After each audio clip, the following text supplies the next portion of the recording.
This is chapter 35, Magnetic Properties of Materials.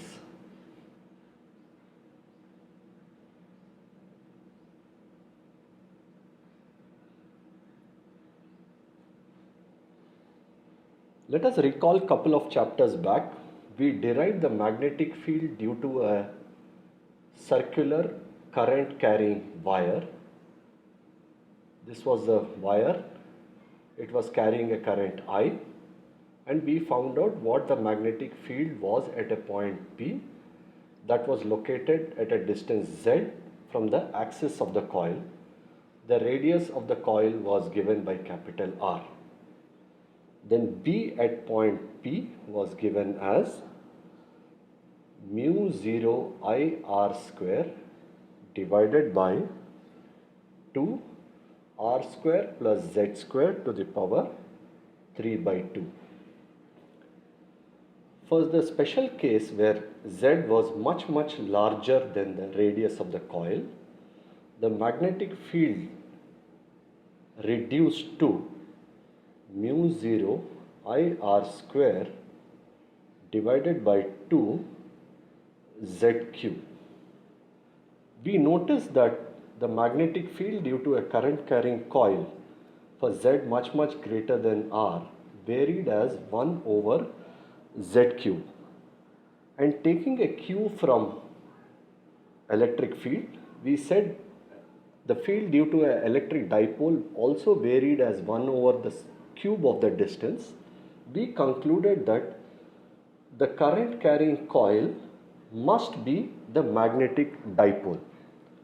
So therefore, continuing with the analogy, we will now ask what is the magnetic moment of this particular coil. Magnetic moment symbol is defined as mu, and it is calculated as the product of the current that is flowing in this wire, circular wire, times the area of the coil. So therefore, this particular equation can be written as B equal to mu 0 mu. Note that magnetic dipole moment is a vector divided by 2 pi ZQ. That is, you multiply and divide by pi. So pi r square becomes the area of the coil. Then I into area of the coil is replaced by mu. Now the question is, if mu is the vector quantity, then what is the direction of the vector? And it is very easy. Again, right hand thumb rule. Point the fingers in the direction of the current.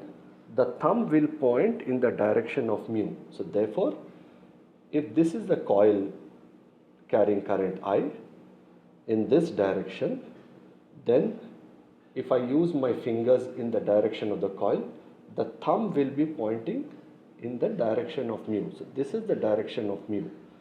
Notice that B is also along the same direction as mu.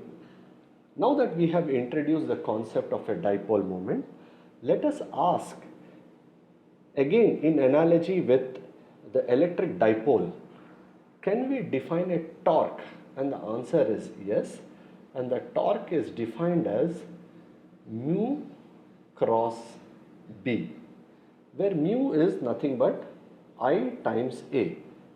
Now, there could be a possibility that there are more than one turns. That is, if there are n turns, then mu is given as number of turns IA. So you must never forget mu is NIA. If n equal to 1, then this reduces to this particular equation. Let us also ask, can we define a potential energy associated with magnetic dipole? And the relationship is very similar to electric dipole. Potential energy U is equal to minus mu times dot product B. That is, if you have a dipole with mu pointing in this direction, and if it is placed in an external magnetic field, as shown here. So these straight lines represent external magnetic field. Then mu is in this direction and theta is the angle made by mu and the B vectors. Then mu cross B is the torque experienced by this dipole. So this torque will try to align this particular magnetic moment vector along the direction of B. As a result, what happens if you place an arbitrary dipole, magnetic dipole in an external magnetic field, it will possess some potential energy given by mu dot B. So let us ask what is the maximum value of potential energy possible. Maximum value of potential energy is possible when mu is anti-parallel to B. If mu is anti-parallel to B, then from this relationship mu B cos theta, theta is 180 degrees, so minus 1 and this minus, so you get u equal to mu B. U can also be equal to 0. This happens when mu vector is 90 degrees with the applied magnetic field. Therefore, cos 90 is equal to 0. Therefore, u equal to 0. The potential energy U can also be negative. This happens when the magnetic moment vector mu is parallel to the applied magnetic field B. Therefore, cos 0 is equal to 1. Therefore, u equal to minus mu B. Let us look at it once more. Let us remind ourselves. The least value of potential energy is minus mu B, then 0, then the maximum is mu B. Now here you must remember carefully that this potential energy is associated with a dipole placed in an external magnetic field. It is not the potential associated with B, that is magnetic field B. So let me make this statement much more precise. B is not a conservative field. What do I mean by that? It means that just as electric field can be generated as gradient of a scalar function, B cannot be generated as a gradient of some scalar function because mu is not a conservative field. So what is this potential? This potential energy is associated with a dipole sitting in external magnetic field. This is a very important point. Now let us ask, what is the field produced by a magnetic dipole? Once again, a magnetic dipole is a circular current carrying coil, and if it is carrying current in this direction, you will notice from the right hand thumb rule that the magnetic field lines will be in this direction.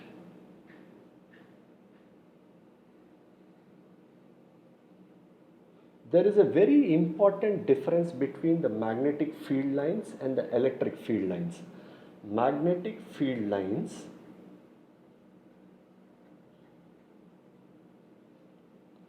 always form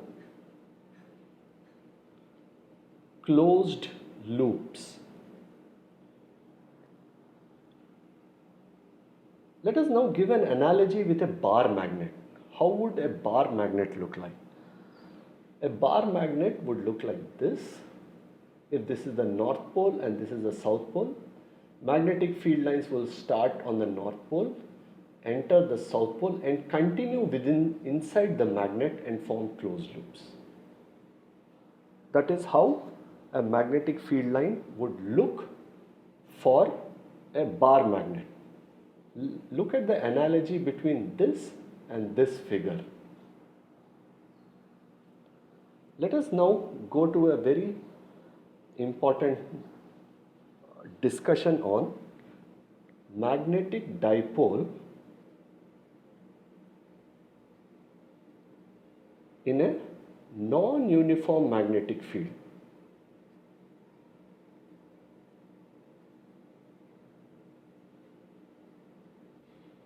We already know in analogy with electric dipole that if an electric dipole is placed in an external electric field, it will experience a torque, but the net force is zero because this force is in this direction, this force is in this direction. So they are equal and opposite forces. So therefore the net force is zero. But if you were to place a electric dipole in an external electric field that is non-uniform, then this force is different from this force. As a result, the dipole will experience not only a torque, it will also experience a net force. Consider loop 1 and loop 2. Loop 1 carries a current I1 and loop 2 carries a current I2. We know that any current carrying conductor produces a magnetic field. Therefore, loop 1 will produce a magnetic field at the location of loop 2. We also know that any current carrying conductor, if it is placed in an external magnetic field, it will experience a force. Here dF is the force experienced by the small portion of the wire in loop 2. The length of this loop is ds. So therefore, the force on this small loop is given by I ds cross B. Similarly, there is a portion of the wire diametrically opposite on this side that has the same force given by this magnitude, but the direction is different. If you look at figure 35.4 of your textbook, you will notice that the force on this portion is in this direction, ds is in this direction, and df is B is in this direction, and this B is because of loop 1. Therefore, we write it as B subscript 1 ds, and this is df. Similarly here, ds will be in this direction, B will be in this direction, df will be in this direction. Now you can see from the figure, df can be resolved into two components. One is downwards and the other is radially acting outwards. Similarly, this df can be resolved into df acting downwards and horizontal. This horizontal acts radially outwards. So for every portion of the wire, there is a force that is acting radially outward. But these radially outward forces cancel each other throughout the ring, and the only force that remains on loop 2 is the downward force. That is, loop 1 will attract loop 2. Since we have already argued that a current carrying loop behaves as a dipole, we have shown here that loop 2, which is a magnetic dipole, experiences a net force acting downwards, and this force is because of the fact that the magnetic field produced by loop 1 is non-uniform. Now another interesting fact about this non-uniform magnetic field is you can express the force that loop 2 experiences as a derivative of the potential. So let us argue that the potential energy of loop 2 is given by minus mu2 dot B1. Mu2 is the magnetic moment of loop 2 and it is vertically in this direction. Since B is also in this direction, that is, we are looking at only the Z component of it, we can write this particular expression as minus mu2Z B1 of Z. Now, F is given by, that is, the force experienced by loop 2 because of 1 is given by minus du by dz. We can write this because this is a dipole and it is placed in an external magnetic field, and a dipole placed in an external magnetic field, you can always write a potential energy function and the derivative of the potential energy function is going to give you the force. So therefore, let us substitute this in this formula. F21 is equal to minus d by dz, but u is minus mu 2z b1z. But mu is constant, so therefore it can be brought outside. This minus can be removed. So therefore we have a net expression of mu 2z db1z by dz. So even though the magnetic field itself doesn't have a scalar potential, the force experienced by a magnetic dipole can be expressed as the derivative of a potential. Let us now talk about magnetic materials, magnetic dipoles and magnetization. Let us first define what is magnetization.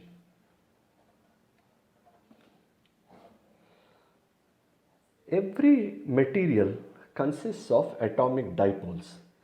These dipoles are arbitrarily located in the space. That is, the direction of the magnetic dipoles is arbitrary.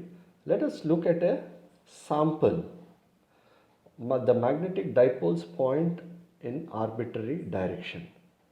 Magnetization M is defined as the sum of all the magnetic dipole moments. That is, this is a vector sum because mu is a vector. You take the vector sum of all the dipole moments of the material divided by the volume of the material. Therefore, magnetization is magnetic dipole moment per unit volume. Let us see where this is useful. Consider a region of space. In that region of space, let us put a magnetic material, and because of this external magnetic field, the magnetic dipoles will align. So this is the external magnetic field B0, and as a result the magnetic dipoles will align along the direction of B0. The net magnetic field at any point P is given by B equal to B0 plus B of M. B0 is a magnetic field external. Bm is the magnetic field produced by the induced dipole moment. This is something like the induced dipole moment that you have studied for electric dipoles. Bm for weak fields is directly proportional to magnetization. So Bm is equal to mu naught times M. You should check dimensionally that mu naught times M is equal to B. So therefore, we can substitute this in this equation and we get B equal to B0 plus mu naught M. Again, in the case of a weak field, the net magnetic field is directly proportional to the applied magnetic field. And when the proportionality constant is converted to equality, you introduce something called the magnetic permeability.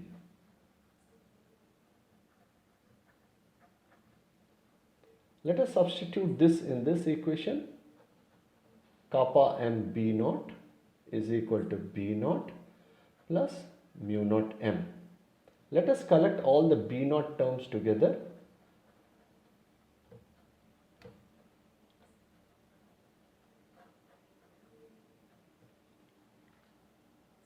This is equation number 35.17 of your textbook.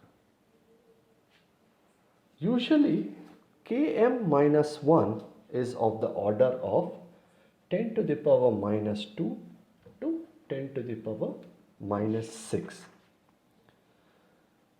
I urge you to look at sample problem 35.3,